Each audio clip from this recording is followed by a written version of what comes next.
Muling nag-alaboy pick-up si Senadora Miriam Defensor Santiago at bumanat ng kanyang mga nakakatawang pick-up line sa harap ng mga estudyante. Pero kalaunay naging seryoso ang kanyang tono ng pag-usapan ng RH Bill at ang nalapit na eleksyon. Darito ang report ni Victoria Tulad.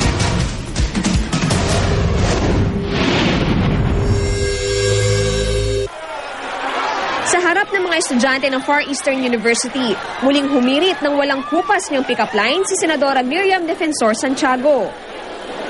Tinanong minsan ni Boy si girl, Boy, anong tunog ng aso? Girl, aw-aw. Boy, ang pusa. Girl, edi, meow-meow. Boy, ang puso ko. Girl, ano? Boy, ikaw.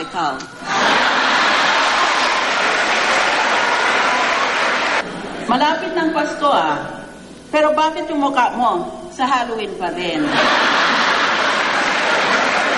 Pero pagdating sa usapin ng Reproductive Health Bill, hindi raw nagbibiro si Santiago. Not only does the Constitution prohibit the interference of the Church in state matters and vice versa, but the Constitution prohibits the state to discriminate in favor of one religion against all other religions.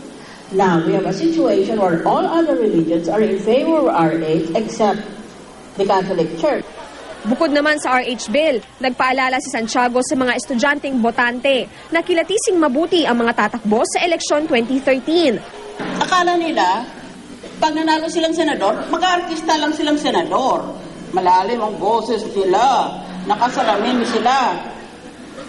Pagkatapos, marami silang sinasabi dahil pinamemorya sa kanila ng staff nila.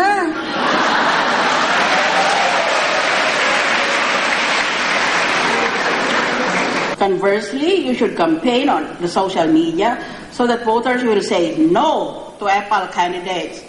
Nakakainis yung mga Apple na yan, Ang papangit.